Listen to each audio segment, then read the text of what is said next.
Welcome back now to Primetime Sports Friday. Netball is where we start with 100 days to go before the Netball World Cup in South Africa. Netball Jamaica on Friday had their official launch for their first ever title. As we'll hear in this report, of the $51 million needed to help offset costs, the Sunshine Girls are only halfway there.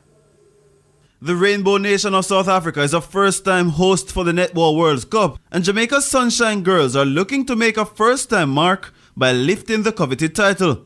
But before the fourth-ranked Sunshine Girls jet off for the July 28 to August 6th event, they are on the back foot in search of adequate funding. That's where the Minister of Sport has stepped in and looking to use the potential success of the girls as a grand celebration with the final set for Independence Day.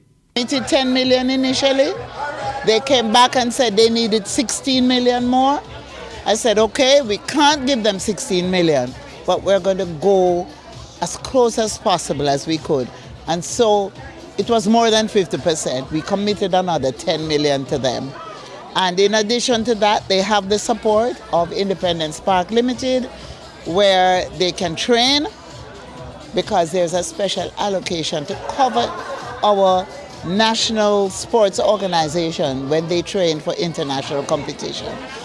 It might be seen as a drop in the bucket, but Netball Jamaica is looking to help themselves rather than being overly dependent. This weekend we'll be launching our GoFundMe platform.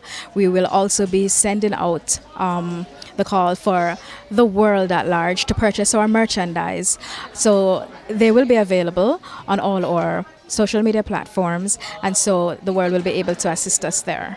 With all the happenings off court to have things ready for a good showing, the players are prepared to do their part in the motherland this summer.